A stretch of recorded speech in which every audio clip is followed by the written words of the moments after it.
बहुत बार मैंने ये देखा है कि जो भी लोगों की कुंडली में पितृदोष होता है, उनके घर के साउथ वेस्ट कॉर्नर में कोई ना कोई वास्तु दोष ज़रूर होता है। या गॉड जो होते हैं, जो सुप्रीम पावर होती है, उनको खुश करने के लिए करते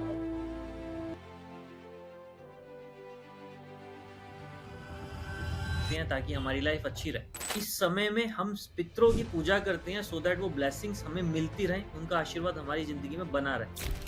इसके एस्ट्रोनॉमिकल मीनिंग्स होती है? हाँ, क्योंकि जब भी आप देखिए ना, अगर इसका एस्ट्रोनॉमिकल मीनिंग ना हो तो फिर पितृ पक्ष क्रिसमस, न्यू ईयर की तरह एक फिक्स डेट पे आएगा। वो भी हम कुछ कर्म ऐसे कर देते हैं जो एंसेस्टर्स के पॉइंट ऑफ व्यू से, बड़ों के पॉइंट ऑफ व्यू से गलत है, जिसकी वजह से भी हम अपनी प्रेजेंट लाइफ के अंदर उस पितृ दोष को अट्रैक्ट कर लेते हैं। कि ज्योतिषीय कारण क्या है? आप आइडेंटिफाई कैसे कर सकते हैं पितृदोष? कुछ दोष होते हैं जो किसी की भी कुंडली को देख के आइडेंटिफाई कर जाते हैं। हर प्लेनेट का अपनी एक एज होती है। ये नहीं है कि आपकी कुंडली में अगर पितृ दोष है तो आप एंटायर लाइफ परेशान रहेंगे। क्या केवल श्राद्ध करने से पितृदोष समाप्त हो सकता है? समाप्त, अगर आप ये कह रहे हैं कि श्राद्ध अगर हमने वन टाइम कर दिया, सिर्फ एक ही बार कर दिया, हमें अपकमिंग ईयर्स में नहीं करना है, तो ये धारणा गलत है।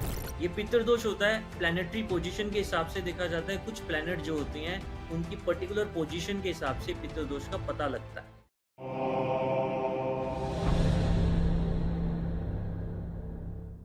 नमस्ते दोस्तों, और एक बार फिर से स्वागत है इस नए एपिसोड में।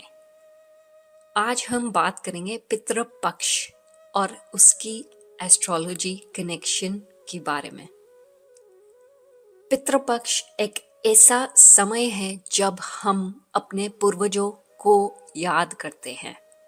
तो चलिए शुरू करते हैं इस इमोशनल और स्पिरिचुअल जर्नी को, जहां हम अपने रूट्स से कनेक्ट करेंगे। आप अपने थॉट्स ज़रूर शेयर करिएगा कमेंट सेक्शन में। नमस्ते रजत जी, वेलकम बैक। नमस्कार श्रुति जी। हमने आज सुबह ही पॉडकास्ट किया था।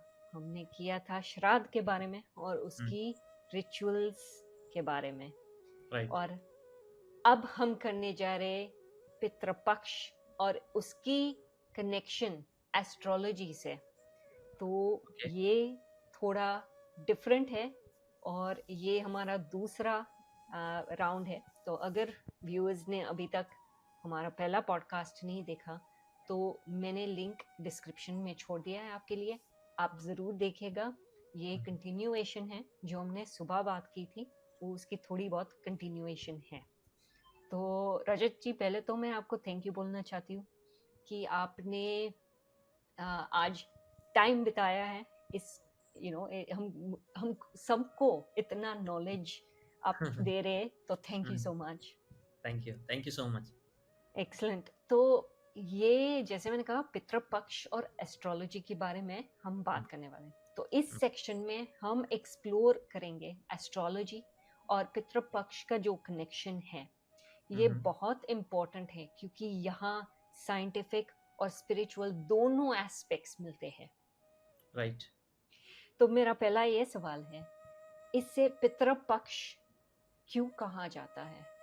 देखिए, जो भी हमारी एक्टिविटीज़ होती हैं, रिचुअल्स होते हैं, फेस्टिवल्स होते हैं, वो या तो हम अपने देवताओं को या गॉड जो होते हैं, जो सुप्रीम पावर होती है, उनको खुश करने के लिए करते हैं ताकि हमारी लाइफ अच्छी रहे, उनकी ब्लेसिंग्स मिले, हैप्पीनेस हो, प्रोस्पेरिटी हो।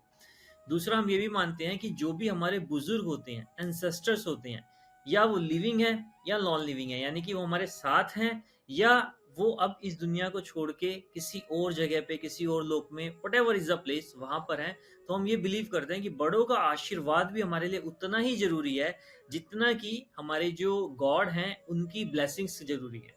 तो इसीलिए पितृपक्ष के दौरान ये जो 15 दिन का समय होता है, इस समय में हम पितरों की पूजा करते हैं सो दैट वो ब्लेसिंग्स हमें मिलती रहें, उनका आशीर्वाद हमारी जिंदगी में बना रहे। तो इसके एस्ट्रोनॉमिकल मीनिंग्स होती है?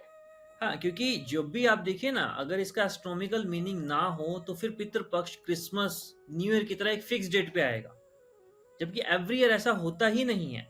ये इसलिए नहीं होता क्योंकि जब एक पर्टिकुलर प्लेनेट पर्टिकुलर राशि के अंदर एंटर करता है, या मैं इसे ये कह सकता हूँ, ये एक जो यूनिवर्सल क्लॉक है, जब एक यूनिवर्सल एक वो एक्टिविटी या वो घटना होती है, तभी कोई भी फेस्टिवल सेलिब्रेट किया जाता है। जैसे कि हम पितृपक्ष की बात करें, श्राद्ध की बात करें, तो ये भाद्रपद महीने की पूर्णिमा से शुरू होता है और अश्विन मास की अमावस्या तक रहता है। तो ये जो 15 दिन का समय है, थ्रू आउट द ईयर, जो हमारा ग्रेगोरियन कैलेंडर जिसको हम एंटायर यूनिवर्स वर्ल्ड में फॉलो करते हैं, वो समवेयर सितंबर ऑनवर्ड्स या फिर अक्टूबर के स्टार्टिंग में ये पितृपक्ष आता है। जैसे कि इस साल ये 7 सितंबर को है, अब हो सकता है अगले साल ये किसी और डेट को। और मैं आपको ये भी बता दूं, कभी भी जब आप डिफरेंस देखेंगे, ये डिफरेंस 11 से 12 दिन का ही होता है, ना इससे ज्यादा होता ना इससे कम होता। तो ये एवरी ईयर 11 डेज का इसमें चेंजेस होता है। देन आफ्टर थर्ड ईयर, जैसे कि हमारे ग्रिगोरियन कैलेंडर में एक लीप ईयर होता है, ऐसे ही हमारे पंचांग के अंदर एक अधिक मास होता है, उस अधिक मास को ऐड कर दिया जाता है, जस्ट लाइक वो लीप ईयर में एक डेज एक्स्ट्रा बढ़ा दिया जाता है। फिर ये साइकिल दोबारा से स्टार्ट होती है, देन अगेन वो 11-11 डेज तक प्रीपोन होता रहता है। तो ये इस तरीके से चलता है, जिसकी एस्ट्रोलॉजिकल कैलकुलेशन होती है। इसीलिए कोई भी फेस्टिवल हो, कोई भी रिचुअल हो, उसका हमारा ज्योतिष से और प्लैनेट से कनेक्शन तो जरूर होता है। ओके। अब क्या पितृ पक्ष और कुंडली में पितृ दोष जो हम बोलते हैं राइट। के बीच कोई सीधा संबंध है? बिल्कुल डायरेक्ट कनेक्शन है। पितृदोष जो होता है, वो ये रिप्रेजेंट करता है हमारी कुंडली के अंदर कि जो हमारे पितृ हैं, वो पर्टिकुलर पर्सन जिसकी कुंडली में पितृदोष है, उससे रुष्ट है, या फिर उससे किसी भी तरीके से प्रीवियस बर्थ में या तो कोई ऐसा कर्म हो गया जिसकी वजह से उसने अपने एंसेस्टर्स को नाराज कर दिया। और ये तो होता है बाय बर्थ एक पितृदोष। और सम टाइम क्या होता है, जब हम कर्म करते हैं ड्यूरिंग अवर प्रेजेंट लाइफ, वो भी हम कुछ कर्म ऐसे कर देते हैं जो एंसेस्टर्स के पॉइंट ऑफ व्यू से, बड़ों के पॉइंट ऑफ व्यू से गलत है, जिसकी वजह से भी हम अपनी प्रेजेंट लाइफ के अंदर उस पितृदोष को अट्रैक्ट कर लेते हैं। और ये जो पितृ पक्ष होता है, यानी ये जो श्राद्ध का समय होता है 15-16 दिन का ये समय, this is the perfect time to reduce the malefic effect of that पितृदोष जो आपकी कुंडली में है। तो इसीलिए इसका उससे सीधा कनेक्शन है। ये समय वो कष्ट को दूर करने के लिए सर्वोत्तम समय होता है। हम कैसे प्रॉब्लम्स की बात करें, मैं इसलिए पूछ रही हूँ क्योंकि अगर देखा जाए तो हमारे जनरेशन गैप्स बहुत है। जैसे कि जो मैं सोचती हूँ, ना मेरे पेरेंट्स सोचते हैं, ना मेरे दादा सोचते हैं, तो वो जनरेशन गैप्स होते हैं।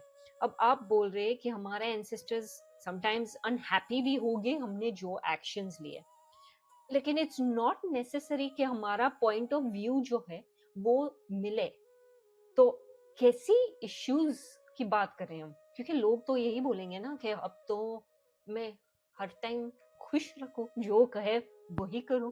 देखिए, सिंपल सी चीज है। एक छोटी सी बात कहूंगा, जो सच होता है, सच के अपने अपने वर्जन हो सकता है मेरा किसी बात को लेके सच या उसके लिए व्यू अलग हो, आपका अलग हो, किसी और पर्सन का अलग हो। बट अगर मैं उसको सोशल या एथिकल पॉइंट ऑफ व्यू से देखूंगा, तो वो रिजल्ट सबका सेम ही आएगा। तो मैं यहाँ पर प्रोसीडिंग्स पे नहीं जा रहा, जो जनरेशन गैप हो गया है। अब मान लीजिए किसी ने किसी को हर्ट कर दिया, किसी ने किसी का एक्सीडेंट कर दिया, तो ये बाय मिस्टेक, गलती से, मेरे से भी, आपसे भी, किसी से भी हो सकता है। बट अगर उस एक्टिविटी के दौरान उसने जानबूझकर, मान लीजिए किसी ने सड़क पे जा रहे, उससे एक्सीडेंट हो गया और वो एक्टिविटी से स्किप करके उससे एस्केप हो रहा है, भाग रहा है, तो this is not a mistake, this is a crime. तो मिस्टेक और क्राइम में थोड़ा सा ही फर्क है। ये जो डिफरेंस है, यही पितृदोष को क्रिएट करता है। अगर आपसे कोई गलती हुई है, तो उसकी आप किसी भी तरीके से भरपाई कर सकते हैं। बट अगर क्राइम हुआ है, क्राइम जनरेशन गैप को नहीं देखता। मर्डर इज मर्डर, चाहे वो किसी भी जनरेशन में किया हो। हाँ, अगर किसी ने किसी को एक्सीडेंटली चोट पहुंचा दी है, तो उसकी सजा किसी भी कंट्री में कोई फांसी नहीं है, कोई डेथ पेनल्टी नहीं है। तो जब कोई क्राइम करता है और वो क्राइम आपकी लाइफ के अंदर उस पितृदोष को अट्रैक्ट करता है, उसमें किसी भी तरीके से कोई generation gap, countries gap, religious gap, religion gap, वो आ ही नहीं सकता, क्योंकि वो यूनिवर्सल पॉइंट ऑफ व्यू से गलत तो गलत ही है। तो जब हमको ये जो पितृ दोष हमारे कुंडली में आ जाता है, हुँ, अगर हमने एग्जाम्पल आपने जो दिया, अगर मैंने एक्सीडेंट करवा दिया और कोई मर गया, उसका हम पे असर पड़ता है, इसलिए हमारे कुंडली में पितृदोष आता है। ये देखिए ये आपने प्रेज़ेंट लाइफ़ में कर्म किया है, अब ये जो पितृदोष होता है, ये बहुत हैरानी होगी आपको देख के कि जो भी उस घर के अंदर मेल पर्सन होंगे, वो पितृदोष उनकी कुंडली में कैरी फॉरवर्ड होता है। और ये बाकायदा जो भी एस्ट्रोलॉजर होता है, उनकी हॉरोस्कोप से आइडेंटिफ़ाई कर सकता है कि पिता की कुंडली में भी पितृदोष है और पुत्र की कुंडली में पितृदोष है, पोते की कुंडली में भी वो पितृदोष आएगा अनटिल अनलेस उसका ठीक से उपचार किया जाए। ये पितृदोष होता है प्लैनेटरी पोजीशन के हिसाब से देखा जाता है। कुछ प्लैनेट जो होती हैं, उनकी पर्टिकुलर पोजीशन के हिसाब से पितृदोष का पता लगता है। तो अगर आपने कोई भी, चाहे वो नोइंगली, अननोइंगली कोई ऐसी रॉन्ग एक्टिविटी करी है, तो उसका असर तो आप पे होगा ही होगा। हाँ, ये ज़रूर है कि आप उस असर को मिनिमाइज़ और रिड्यूस ज़रूर कर सकते हैं। पितृदोष आइडेंटिफाई के ज्योतिषीय कारण क्या है? लाइक आप आइडेंटिफाई कैसे कर सकते हैं पितृदोष को? कुछ दोष होते हैं जो किसी की भी कुंडली को देख के आइडेंटिफाई कर जाते हैं। कुंडली से यहाँ मेरा मीनिंग है जो एक आपकी जन्म तिथि, जन्म समय और जन्म स्थान के बेसिस पे आप कंप्यूटराइज्ड एक 12 बॉक्सेस का एक ग्रिड बनाते हैं जिसके अंदर 9 प्लैनेट्स होते हैं, 12 राशियाँ होती हैं एंड 27 नक्षत्र होते हैं। तो इनके कॉम्बिनेशन से ही कोई भी प्रिडिक्शन कह लीजिए या एस्ट्रोलॉजी की कोई भी आप एक्टिविटी कह लीजिए उसको आइडेंटिफाई किया जाता है। अब जब बात पितृदोष की आती है, तो पितृदोष बेसिकली जो राहु होता है, जिसको एक नज़रिए से मैलेफिक प्लैनेट माना गया है, राहु का सन के साथ में, सूर्य के साथ में जो संबंध होता है, एक तो ये पितृदोष को आइडेंटिफाई करता है कि अगर कभी भी राहु सन को, एक्चुअली जब भी आप देखेंगे जब राहु और सन किसी की कुंडली में एक साथ आते हैं, तो ये जो एक्टिविटी होती है इट्स समवेयर नियर बाय जो सोलर एक्लिप्स होता है, सूर्य ग्रहण होता है, उसके आसपास ही होती है। तो ये बिलीव किया जाता है कि राहु जो है सूर्य को ग्रहण लगा रहा है और वो इस तरीके से कुंडली में भी दोष को एक्टिवेट करता है। और कुंडली के अंदर जो सूर्य होता है उसे हम पिता, हमारे एंसेस्टर्स मानते हैं। तो ये फिगर्स जो प्लैनेट्स हैं जो कुंडली में रिप्रेजेंट करते हैं वो रियल में आप एस्ट्रोनॉमिकली देखेंगे वो एक्टिविटी हो भी रही होती है। तो जब भी सूर्य या राहु एक दूसरे के साथ में किसी एक ही हाउस में होते हैं, उनकी डिग्रीज भी मैटर करती है, वो कितना डिग्रीज से पता चलता है एक प्लैनेट दूसरे प्लैनेट से कितना डिस्टेंस पे है। तो जब वो एक पर्टिकुलर डिस्टेंस पे होते हैं तो उस पर्सन की कुंडली के अंदर पितृदोष होता है। एंड ये डिस्टेंस ही बताता है किसी की कुंडली में पितृदोष बहुत हाई है या फिर वो लो है, जिसे हम कुंडली की भाषा में, एस्ट्रोलॉजी की भाषा में आंशिक बोल देते हैं। अच्छा, तो कौन-कौन से ग्रह पितृदोष के लिए सबसे अधिक जिम्मेदार माने जाते हैं? सबसे पहले राहु, राहु जो है सूर्य को एकदम डायरेक्ट अफेक्ट करता है। इसके बाद में शनि, सैटर्न भी जो है स्ट्रगल का और डिले का और जस्टिस का कारक है। तो जस्टिस का कारक होने की वजह से सैटर्न आपके कर्म के अनुसार, आपके एक्शंस के अनुसार आपको रिजल्ट देता है। जो मैंने आपको भी एक्सीडेंट का एग्जांपल लिया, if you have done it on purpose, तो फिर वो सैटर्न आपकी कुंडली में पितृदोष को अट्रैक्ट करेगा। अच्छा, तो कौन से इफेक्ट्स हम देखेंगे हमारे लाइफ में अगर ये हमारे कुंडली में होती है तो? मतलब आपका मतलब है कैसे सिम्टम्स क्या आएंगे इसके, कैसे पता चलेगा?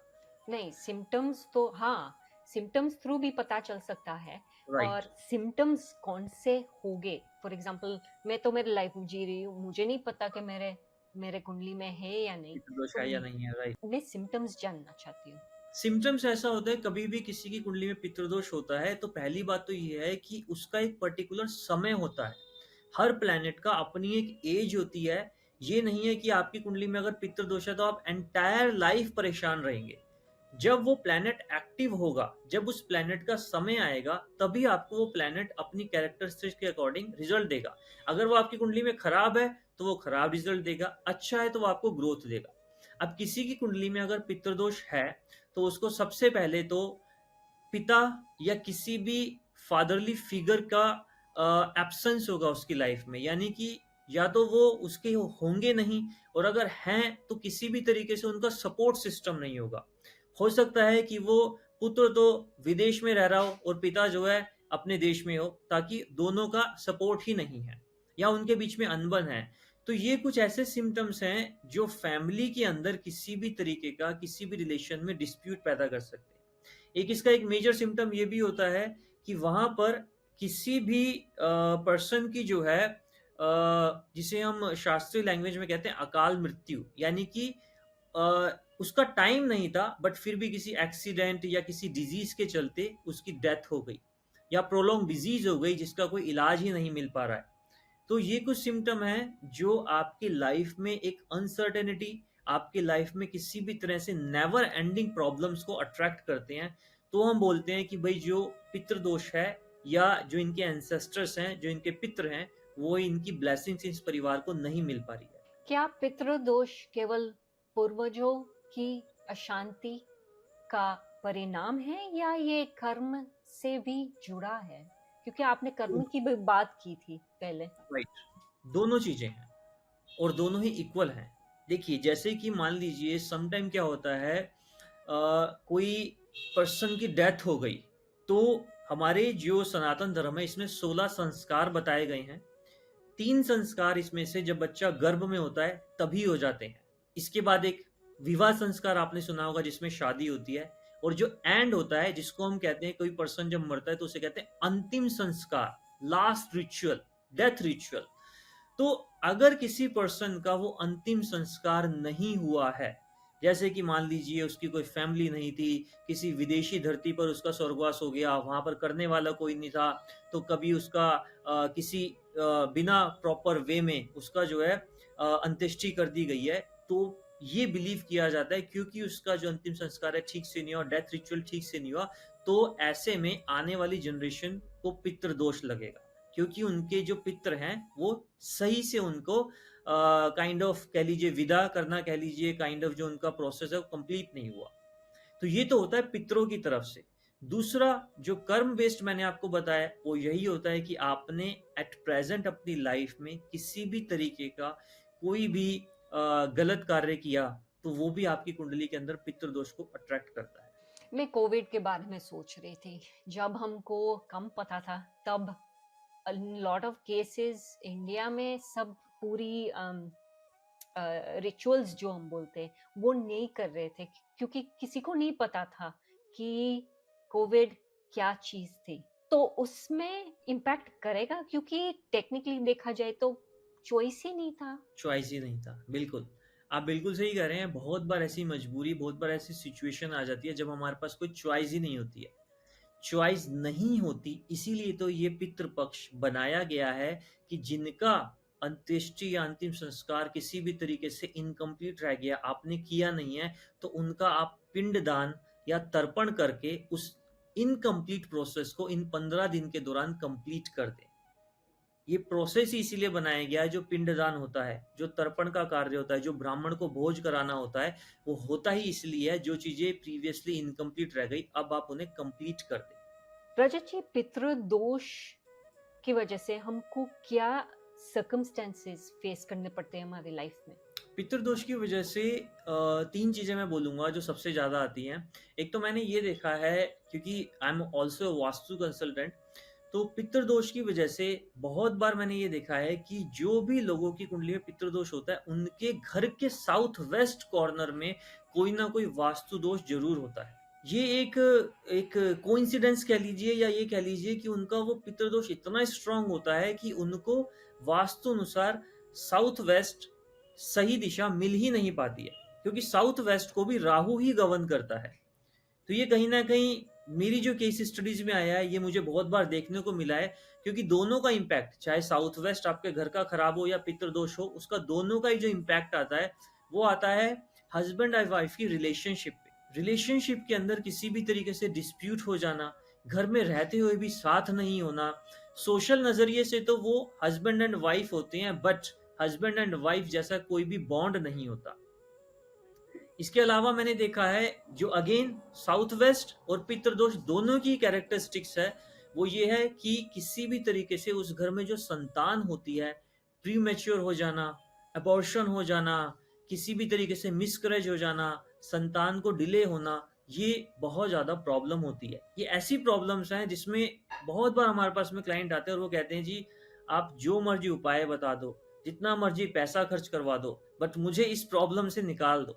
तो ये कुछ ऐसी प्रॉब्लम्स हैं जहाँ पर पैसा जो होता है ना, एक लाइन बोली गई है कि पैसे से सब कुछ खरीदा जा सकता है और जिसको ये नहीं आता उसको शायद सही दुकान नहीं पता। तो ये जो कोट है, ये यहाँ फ़ेल हो जाती है जहाँ पर पितृदोष अपना इम्पैक्ट दिखाना स्टार्ट करता है।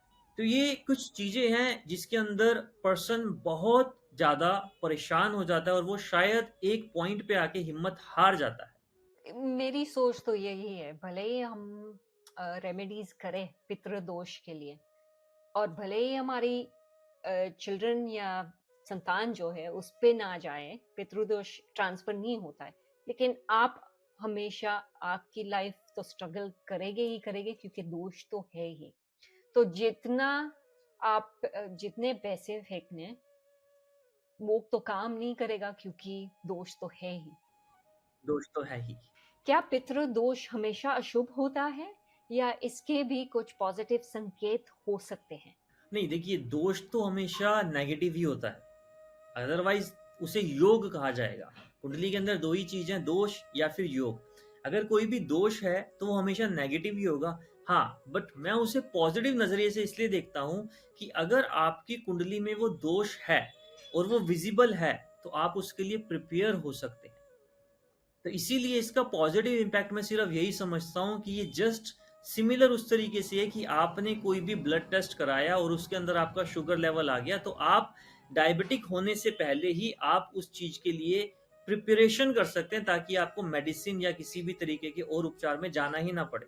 तो इसीलिए ये वो दोष है जो बच्चे के जन्म के समय ही पता लगाया जा सकता है।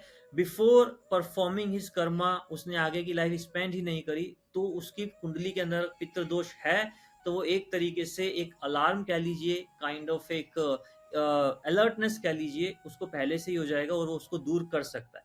और ये दोष जितनी जल्दी पूजा पाठ उपाय से मिनिमाइज कर लिया जाए उतना ज़्यादा अच्छा रहता है। जैसे जैसे एज बड़ी होती है, इसको रिमूव करना, इसको नलीफाई करना, इसको रिड्यूस करना और ज़्यादा डिफिकल्ट हो जाता है। तो ये तो यही हुआ ना कि एज यू ग्रो ओल्डर, तो वो दोष शायद आप निगेट ना कर सके। एग्जैक्टली क्योंकि देखिए, समटाइम ये जो कुंडली में जितने भी प्लैनेट्स होते हैं, ये हमारे कैरेक्टर, हमारी हैबिट्स, हमारी आदतें बिल्डअप करते हैं। And once you are grown, you are मतलब आप मैच्योर हो चुके हैं, तो हो सकता है जो आदत आपको पड़ चुकी है उसको चेंज करना आपके लिए डिफिकल्ट हो जाए। तो इसीलिए अर्ली एज में जितना आप इसको अडेप्ट कर लेंगे, इन चीज़ों को चेंज कर लेंगे, वो आपके लिए बेस्ट रहेगा। वाह। अब पितृदोष दूर करने के कुछ रेमेडीज या सिंपल प्रैक्टिकल रेमेडीज में ढूंढ रही हूँ, है? रेमेडीज बहुत तरीके से होती हैं कुंडली के अंदर। जैसे अगर मैं ज्योतिष की बात करूं तो स्नान से, दान से, जप से, तप से, यज्ञ से, हवन से, पूजा से, बहुत तरीके से आप दोषों की रेमेडीज कर सकते हैं। अब जब पितृदोष की बात आती है, तो ये जो 7 सितंबर से ये जो समय स्टार्ट हो रहा है, और जिसमें इस दौरान इंडिया के अंदर चंद्र ग्रहण भी है 7 सितंबर को ही। तो ये जो समय है, ये सबसे इम्पॉर्टेंट होता है, ये समय सबसे बढ़िया होता है। आप इसके दौरान, अगर आपकी कुंडली में पितृदोष है, तो आप अपने पितरों का तर्पण कीजिए, उनका पिंडदान कीजिए, ब्राह्मण को भोज खिलाइए, तो ये सबसे अच्छा उपाय है। किसी भी तरीके से आप ये नहीं कर पाते, फॉर एग्जांपल मान लीजिए आप उसी दौरान ट्रैवलिंग में हैं, आप किसी ऐसी जगह पे रहते हैं जहाँ पे ये रिचुअल्स करना डिफिकल्ट है, आप पीजी में रह रहे हैं, आप जॉब के सिलसिले में बाहर गए हुए हैं और आप अपने परिवार के साथ नहीं हैं, आप खुद से ये चीज़ें नहीं कर सकते, तो आप सिंपली इस दिन किसी भी ब्राह्मण को कोई भी धनराशि दे दीजिए और उन्हें बोल दीजिए कि जी मेरे पितरों का श्राद्ध सो एंड सो डेट को आता है, तो आप इस रिचुअल को कंप्लीट कर दीजिएगा। ये इसके लिए जो भी एक्सपेंसेस है, ये मैंने आपको दे दिए हैं। ये तो हो गया इन 15 दिनों के बीच में अगर आपको कोई रेमेडी करनी है। अब through out the year 365 days में अगर आपको कोई भी रेमेडी करनी है, तो सैटरडे यानी कि शनिवार का दिन एंड अमावस्या, ये 2 दिन ऐसे होते हैं जिस दिन पितरों के लिए कोई भी कार्य किया जाता है। तो अगर आप इन दिनों के दौरान जो पीपल का पेड़ होता है उसको जल देते हैं और जल के अंदर आप काले तिल का प्रयोग करते हैं, तो ये एक अनदर रेमेडी होती है। अगर आप अमावस्या या फिर शनिवार के दिन इसे करते हैं। और ये बिलीव किया जाता है कि जो जैसे देखिए हम क्या करते हैं, हम हर एक पर्सनैलिटी या जो गॉडेस या सुप्रीम पावर हैं या पितृ हैं, उनका कोई ना कोई आपने देखा होगा कि सनातन धर्म में उनको कोई रिप्रेजेंट करने के लिए किसी भी हम पशु का, जानवर का सहारा लेते हैं। जैसे कि मान लीजिए मैं गॉडेस पार्वती की बात करूं तो आपने देखा होगा कि उनको लायन जो है, शेर जो है, उसके साथ में रिप्रेजेंट किया जाता है। शुक्र जो प्लैनेट है, वीनस जो प्लैनेट है, उसको काऊ से रिप्रेजेंट किया जाता है। तो ऐसी जो पितृ होते हैं, पितरों के लिए बोला जाता है कि कौवे को खाना खिलाना चाहिए, तो उससे जो है पितरों तक वो खाना पहुंच जाता है। तो आप किसी भी तरीके से आपकी कुंडली में पितृ दोष है तो आप क्रो को, काऊ, ये जो कौवा होता है, कौवा जो होता है, उसको फीड कीजिए। डॉग्स को फीड करना या फिर चींटियों को खाना खिलाना, ये भी पितृ दोष को मिनिमाइज करता है। तो ये कुछ रिचुअल्स हैं जो आप परफॉर्म कर सकते हैं। रजत जी, हम तो जैसे आप जानते हैं ऑस्ट्रेलिया में रहते हैं, तो शायद हम ब्राह्मण, जो हम आपने बोला, हम वी डोंट नो, हमको नहीं पता है ना, हम कांटेक्ट में हैं किसी के साथ। तो और हमारे लिए कोई रेमेडीज हैं जो ये इन्वॉल्व ना करें, कुछ अलग सा? अलग से देखिए, दान तो पितरों के लिए तो सिर्फ ब्राह्मण को ही दिया जाता है। इसके अलावा अगर मान लीजिए आप ये नहीं करते तो सेल्फ रेमेडी अगर आपको करनी है तो आप शिव पूजा कर सकते हैं। शिव पूजा करने से भी पितृ दोष बहुत मिनिमाइज होता है। शिव पूजा के अंदर आप किसी भी हिंदू मंदिर जाके शिवलिंग पर जल चढ़ा सकते हैं और जो शिव चालीसा का स्रोत कर सकते हैं। और किसी भी तरीके से अगर ये दोनों चीज भी पॉसिबल नहीं है तो शिव जी का जो पंचाक्षरी मंत्र होता है, ओम नमः शिवाय, आप इस मंत्र का जाप कर सकते हैं। इससे भी जो है पितृदोष कम होता है। क्या केवल श्राद्ध करने से पितृदोष समाप्त हो सकता है? समाप्त, अगर आप ये कह रहे हैं कि श्राद्ध अगर हमने वन टाइम कर दिया, सिर्फ एक ही बार कर दिया, हमें अपकमिंग ईयर्स में नहीं करना है, तो ये धारणा गलत है। श्राद्ध आपको किसी भी एंसेस्टर्स के लिए एवरी ईयर करना पड़ता है और ये श्राद्ध साल में 2 बार करना पड़ता है। एक तो जिस तिथि पर किसी भी एंसेस्टर का स्वर्गवास हुआ है उस तिथि पर। फॉर एग्जाम्पल मान लीजिए जो 15 दिन का समय मैं ऑलरेडी बता चुका हूँ, भाद्रपद पूर्णिमा से लेके अश्विन मास की अमावस्या तक आता है। बट इन 15 दिन के अलावा किसी और मंथ में किसी पर्सन की डेथ हुई है तो उस महीने के अनुसार भी उस दिन भी श्राद्ध होगा, सेम ही प्रोसेस से। और इस 15 दिन के बीच में भी उसी तिथि पर भी स्नान, ये श्राद्ध किया जाएगा। तो ये 2 बार तो आपको श्राद्ध करना मैंडेटरी है, आपको एवरी ईयर करना ही करना पड़ेगा। ये तो छोटी सी क्रिया होती है, इसमें कोई बहुत ज्यादा समय नहीं लगना। और मैं ये मानता हूँ कि सिर्फ बात रिचुअल्स की नहीं होती, बात किसी फॉर्मेलिटी को पूरी करने के लिए होती, बात होती है कि हम उस समय को निकाल कर अपने एंसेस्टर्स को याद कर लें, उनसे दोबारा जुड़ सके। तो इसीलिए फेस्टिवल्स बनाए गए हैं। सिर्फ इसका मतलब ये पूजा पाठ या आडंबर करना नहीं होता, उस ओरा के अंदर, उस समय के अंदर उन चीज से कनेक्ट होना ही इन चीज का मैसेज होता है। हाँ, क्योंकि आपने बोला वो पूरे पूरे महीने में वही दिन। राइट। ओके। जैसे कि मैं छोटा सा एक एग्जांपल के तौर पे बताता हूँ। मान लीजिए मैं अपनी बात कर लेता हूँ। फॉर एग्जांपल मेरा जो जन्म दिवस है वो 26 सितंबर को आता है। ईयर हो गया 1988। ये तो होगी ग्रिगोरियन कैलेंडर यानी इंग्लिश कैलेंडर के अनुसार डेट। बट यहाँ पर बहुत ही कम लिसनर्स होंगे जिनको अपनी हिंदी जन्म तिथि भी पता है। जैसे कि अगर मैं अपनी हिंदी जन्म तिथि बताऊं तो मेरा जन्म दिवस अश्विन मास की कृष्ण पक्ष की प्रतिपदा को आता है, जिस दिन पहला श्राद्ध होता है। तो मैं बड़ा ही अपने आप को बचपन में अनलकी फील करता था कि मैं अपने जन्मदिन पे किसी भी तरह की शॉपिंग नहीं कर पाता था, क्योंकि श्राद्ध में शॉपिंग करी नहीं जाती थी। तो ये हो गई मेरी हिंदी तिथि। तो मुझे जो भी मेरे आने वाले जो भी जनरेशन होगी तो वो श्राद्ध का सेलिब्रेशन अश्विन मास की प्रथम कृष्ण पक्ष की प्रतिमा तिथि को करेगी, प्रतिपदा तिथि को। तो इसी तरीके से श्राद्ध की कैलकुलेशन करी जाती है। तो मैं हमेशा एक बात कहता हूं कि भाई आप मौज मस्ती जरूर कर लीजिए अपने जन्मदिन पर किसी भी तरीके से आप एस्ट्रोलॉजी में बिलीव करते हैं, हिंदू कल्चर सनातन धर्म में बिलीव करते हैं, तो आपको एटलीस्ट अपनी हिंदी तिथि पता होनी चाहिए। और उस हिंदी तिथि पर आपको कोई भी ज्योतिषीय उपाय, मंदिर जाना, किसी को दान करना, ये हिंदी तिथि अनुसार करना चाहिए, क्योंकि उस दिन प्लैनेटरी पोजीशन वही होती है जो आपके जन्म के समय होती है। रजत जी, ये शायद मेरा आखिरी सवाल है। हुँ, आधुनिक जीवन शैली में लोग श्राद्ध की परंपरा से दूर हो रहे हैं, जो राइट, हमने एक्चुअली हमारे पहले पॉडकास्ट में हमने ये कवर किया है। क्या राइट। इससे उनकी कुंडली पर असर पड़ता है? नहीं, मैं तो ये कहूँगा एटलीस्ट चाहे परंपरा से दूर हो रहे हैं, बट परंपरा छोड़ नहीं रहे हैं, मेरे लिए तो यही काफ़ी है। श्राद्ध के नाम पर चाहे थोड़ा बहुत ही कर रहे हैं, यही बहुत अच्छी बात है। हाँ, ये ज़रूर है कि अगर आप चाहे बात किसी भी आइटम की, सामग्री की, किसी भी चीज़ की कर लीजिए, वो कम-ज़्यादा हो भी जाए, तो मैं उसे बहुत बड़ी गलती नहीं मानता क्योंकि कई बार जाने-अनजाने में हमसे कोई ना कोई भूल हो ही जाती है। बट हाँ, श्राद्ध एक ऐसा कर्म है जिसको बिना श्रद्धा भाव के, बिना कनेक्टिविटी के किया जाए, तो फिर वो बिल्कुल बेकार है। तो यहाँ मैं सिर्फ़ यही कहूँगा कि चाहे किसी वस्तु की, किसी सामग्री की, किसी चीज़ की कमी हो जाए, पर आपका जो भाव है, जो आपके इमोशंस हैं, उसमें कमी नहीं आनी चाहिए। जब आप किसी ब्राह्मण को भोज करा रहे हैं, उसे खाना खिला रहे हैं, तो आपके मन में यही फीलिंग होनी चाहिए कि आपके सामने आपके दादा-दादी बैठे हैं, आपके सामने नाना-नानी बैठे हैं, आप उनको खाना खिला रहे हैं। मैंने बहुत बार देखा है कि जब वो ब्राह्मण घर से खाना खिलाने जाता है, ऐसे लंबी साँस लेते हैं, जैसे पता नहीं कौन-सी बला टाल दी हो, कौन-सी फ़ॉर्मेलिटी पूरी कर दी हो। तो आप कितना ही उसे हाई-फ़ाई बना लीजिए, कितनी ही आप उसे अच्छी चीज़ें खिला लीजिए, कितना ही अच्छा दान कर दीजिए, बट अगर वो इमोशंस, वो कनेक्टिविटी नहीं है, तो वो श्राद्ध इनकम्प्लीट है।